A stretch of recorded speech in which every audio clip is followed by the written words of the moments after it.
Can you hear it?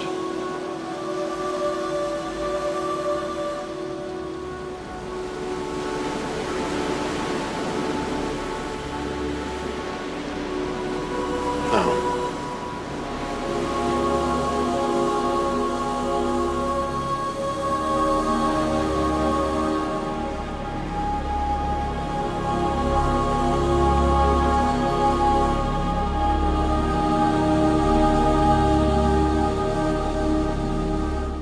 All right, Shalom. This is the brother Nahalia from the GMS Orlando camp. I want to start off by giving all praise, honor, and glory to Yahweh, Bahashem, Yahweh Shai, Bahashem, Rakakodash. Double honors to the apostles and the elders of Great Millstone, who are the elders of Yashar Allah, and a sincere salutation to all you Akim, who are preaching this word and believing this word, and to the Akwath who are believing this word, and all truth and sincerity. This is Jude, verse 6, and it reads, "And the angels which kept not their first estate, but left their own habitation, he hath reserved in everlasting chains under darkness until the judgment of the great day." All right, now I want to go into a lesson through the Spirit on the proper understanding of the fallen angels. All right, Christianity has painted a picture of Satan and spiritual angels coming down and having sex with humans, and those are the fallen angels, and that's not biblical. When you actually understand the scriptures, the sons of God, all right, are angels in fleshly bodies. All right, this is why they are known as sons of God. You have three classes of men. You have the sons of God, you have the sons of men, and you have the sons of the wicked. All right, and we're going to go through the scriptures to show this. All right, because I love that movie City of Angels, because it kind of shows, when you look at it from a spiritual lens, the dynamic of those angels who are in everlasting chains of darkness. Because these bodies, this flesh, is a chain of darkness. All right, as a matter of fact, this is Wisdom of Solomon chapter 9 and verse 14, and it reads, "For the thoughts of mortal men are miserable, and our devices are but uncertain. For the corruptible body presseth down the soul, and the earthy tabernacle weigheth down the mind that museth upon many things." So when you deal with those angels who are in chains of darkness, that is angels that are in these bodies, all right, that are in this corruptible flesh, all right, and that is a nation of people on earth. The world knows them today as Negroes, Latinos, Native Americans, West Indians, and Haitians. But their biblical nationality, our biblical nationality, is Israelites. Yashar Allah, He, which is Yah, Shar, which is Prince, Allah going back to God. All right, and that word Allah is a title. All right, it means a God, which is a power or a judge. So the Israelites, the name Israelites breaks down to being sons of God or prince of God, which is a son of God. All right, and this is why when you go to Genesis 6, I'll read it at the top, Genesis 6 and 1. "And it came to pass, when men began to multiply on the face of the earth, and daughters were born unto them, that the sons of God saw the daughters of men, that they were fair, and they took them wives of all which they chose. And the Lord said, My spirit shall not always strive with man, for that he also is flesh, yet his days shall be 120 years. All right, and you have to ask yourself, why would God punish men, all right, for what spiritual angels have done? And what you find out is that those sons of God were men. All right, they're in fleshly bodies. All right, they're not spiritual angels having sex with women. All right, this is Matthew 22 and verse 29, and it reads, "Yahushua answered and said unto them, Ye do err, not knowing the scriptures nor the power of God. For in the resurrection they neither marry nor are given in marriage, but are as the angels of God in heaven." All right, and this shows you that angels don't have sex with women. All right, they're not given in marriage, and they don't take wives. So when you deal with the sons of God and the proper understanding, it's the Israelites.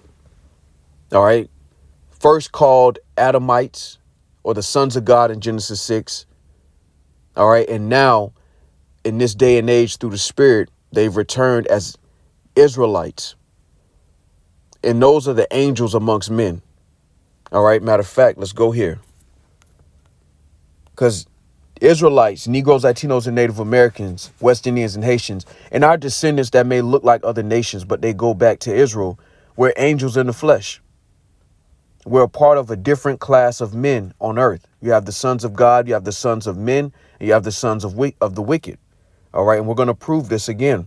All throughout the scriptures, if you see it with proper context, it shows you plainly. And that's why that movie, City of Angels, when you look at it from a spiritual eye, you have the angels that are in the spirit, and then you have angels that are in these bodies. And the nation of Israel are the angels that are in bodies. All right. This is why the Lord said this. This is Psalms 82:6. I have said, ye are gods, and all of you are children of the Most High, but ye shall die like men and fall like one of the princes. All right. And this is the Lord talking to the nation of Israel. In the NLT, it says, I say you are gods. You are all children of the Most High, but you will die like mere mortals and fall like every other ruler. And you have to remember that Adam was originally made. All right. The intent was to live forever. Adam's disobedience brought death. All right. But the sons of God were amongst the sons of men. All right. This is why when you go back to Genesis 6. All right. Genesis 6:1. And it came to pass when men began to multiply on the face of the earth and daughters were born unto them, that the sons of God saw the daughters of men. All right. So you had the sons of God, which were in flesh. So technically they would be men as well, but it's a different class of men.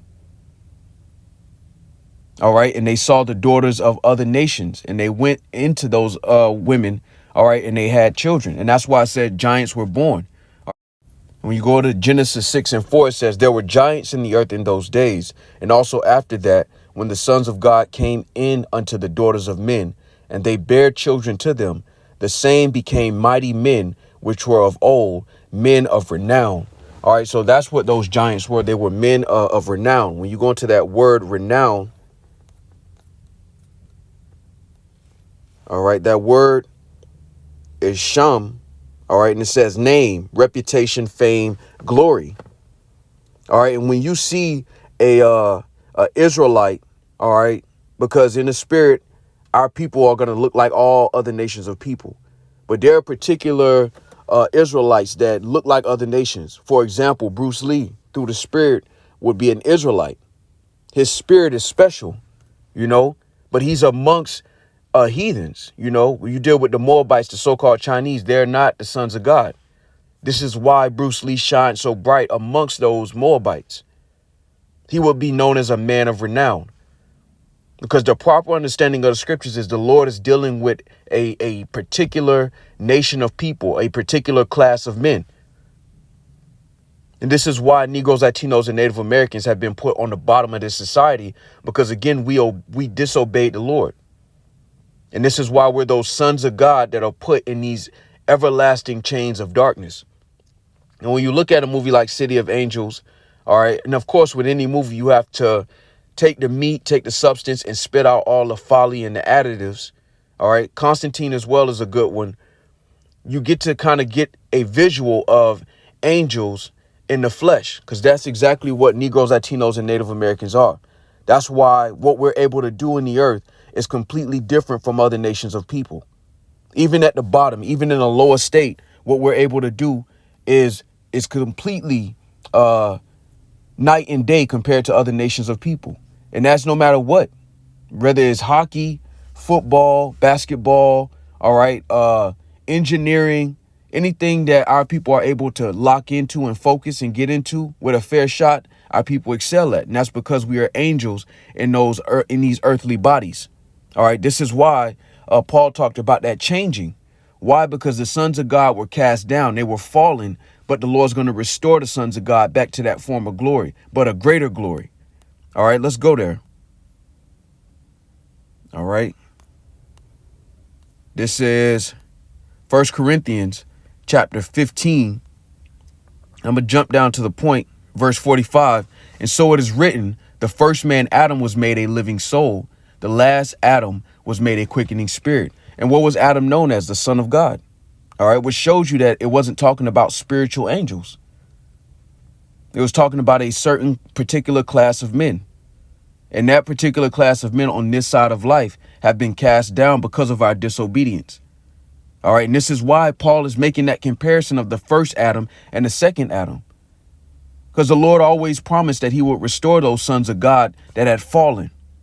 All right, continue in verse 46. Howbeit that was not first which is spiritual, but that which is natural, and afterward that which is spiritual. The first man is of the earth, earthy. The second man is the Lord from heaven. As is the earthy, such are they also that are earthy. And as is the heavenly, such are they also that are heavenly. And as we have borne the image of the earthy, we shall also bear the image of the heavenly. Now this I say, brethren, that flesh and blood cannot inherit the kingdom of God, neither doth corruption inherit incorruption. Behold, I show you a mystery. We shall not all sleep, but we shall all be changed. Why? Because the promise was made that the sons of God would be restored. All right. And it begins with the elect, the remnant of the nation of Israel. But through that remnant, all of Israel will be saved. 2/3 of the nation of Israel will die the death on this side, but they will come back as the children of those angels in the flesh. All right. With those immortal bodies. All right. Now let's continue. Verse 52. In a moment, in the twinkling of an eye, at the last trump, for the trumpet shall sound, and the dead shall be raised incorruptible, and we shall be changed. For this corruptible must put on incorruption, and this mortal must put on immortality. So when this corruptible shall have put on incorruption, and this mortal shall have put on immortality, then shall be brought to pass the saying that is written, death is swallowed up in victory. And why is this said? Because it goes back to the controversy of the garden. When you look at the scriptures in its entirety, the Lord is dealing with a particular nation, a particular class that was known in the beginning as the sons of God and are now known as the Israelites, which that phonetically breaks down, or when you deal with the etymology of the word Israelites in the ancient Hebrew, it's Prince of God. He is a Prince of God, which is another way of saying a son of God. When you really look at the scriptures and you zoom out, it's the relationship that God is having with his sons, those angels that he put in earthly bodies, in fleshly bodies. And this is why there was always a promise to upgrade those bodies. All right. Beginning with the elect under the one they ignorantly called Jesus, who was Adam. And this is why he's being referred to as the second Adam. And Paul said this is he said this was a mystery. Why? Because this is a lot of meat.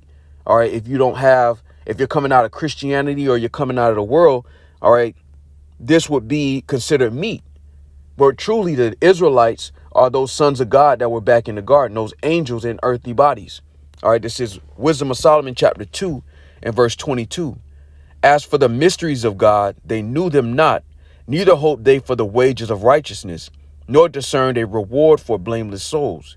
For God created man to be immortal and made him to be an image of his own eternity. Nevertheless, through envy of the devil came death into the world, and they that do hold of his side do find it. So the scriptures show the controversy of the sons of God falling, beginning with the only begotten son, all right, Adam, all right, who is Yahweh Shai, it's the same spirit. All right. For those who don't know, whom the world ignorantly called Jesus, he was Adam. And this is why Paul refers to him as the second Adam. He is the one that has completed the course of falling and returning to that former glory, but a greater glory. Because we're never going to fall after that. Yahweh Shai, the one they ignorantly called Jesus, is never going back to the fallen state. And what did John say?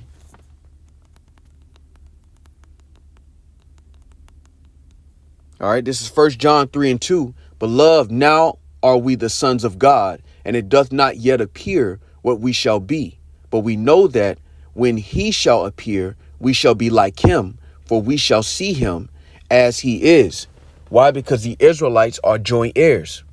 All right, we've had to suffer and fall for our disobedience, but there was always a promise to restore. And this is why when you deal with the second covenant, it says what? I shall write the laws in your inward parts. All right. The angels in the heavens, the angels in the spirit world they don't disobey the Lord. Matter of fact.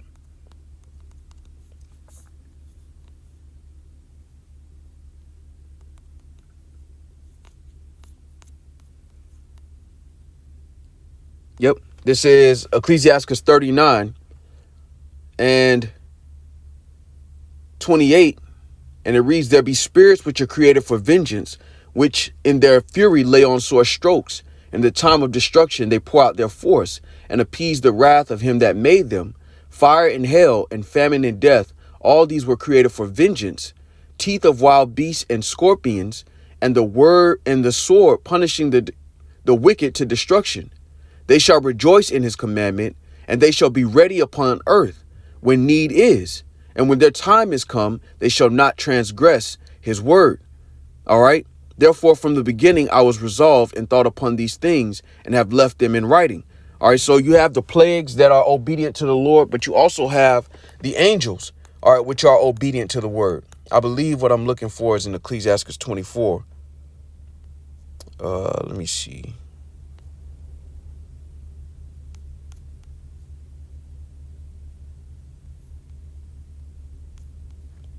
Matter of fact,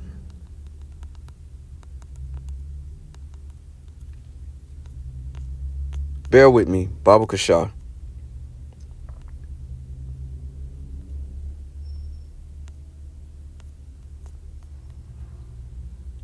I forget where it is through the spirit, but there's a precept in the Ecclesiastes that talks about how the angels don't transgress the word of the Lord.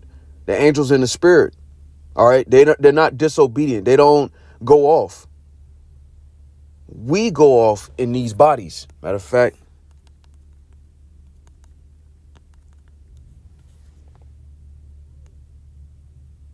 Yep. This is Psalms 103 and 20. Bless the Lord, ye his angels that excel in strength, that do his commandments, hearkening unto the voice of his word. They don't go off. All right. They don't go off. All right. But these angels that are in the flesh, we do go off. All right. Because, again, the nation of Israel are referred to as angels. And all right. And I'll get that real quick. This is First Maccabees 1. Oh, you know what? Salak.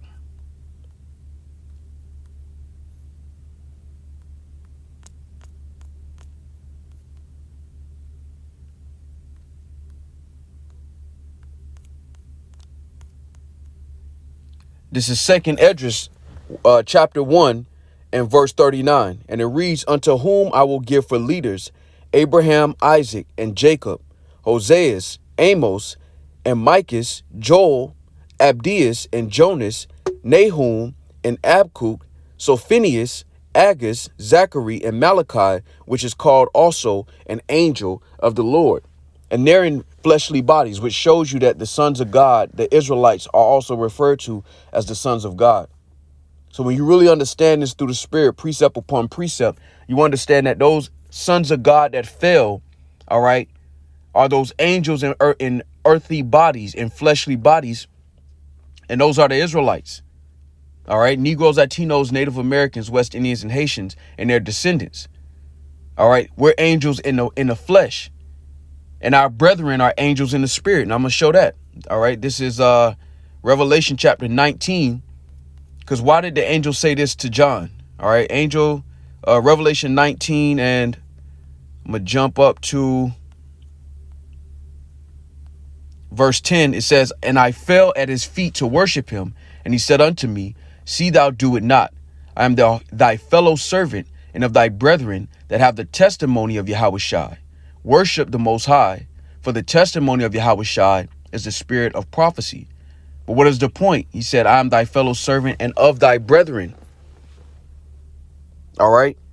And it's beautiful when you understand this through the spirit. And it's not for everybody through the spirit, you know. But that's why the elect, beginning with the elect, you know, the Lord has placed the spirit of return on the elect. And you can feel it's according to faith, but the best way I can explain it through the spirit is you miss a place you've never been on this side. You know, there's a home that you miss through the Spirit, and it goes back to our relationship with the Heavenly Father. 2/3 of our people don't have that gift of faith, so that connection is broken. But for the elect, there's a spiritual connection that we have to the Heavenly Father. And that's why even other nations recognize our people are more spiritual and more close to the Lord than anybody else. A heathen can go into a Baptist church and feel the Spirit, even though our people have a zeal, but not according to knowledge. There's a spirit you can feel amongst our people that is different from the other nations. That's because we're angels in the flesh. We fell. We're the angels that fell. And now the Lord is restoring us, beginning with this understanding and this truth. All right, so Lord willing, this wasn't too long-winded and it wasn't all over the place. You know, the Spirit just hopped on me to bring this out. With that, I want to give all praise, honor, and glory to Yahweh, Bahashem, Yahweh Shai, Bahashem, Rakah Kodash. Double honors to the apostles and the elders of Great Millstone, who are the elders of Yasha Allah, and a sincere salutation to all Yuakim, who are preaching this word and believing this word, and to the Akwat, who are believing this word in all truth and in sincerity.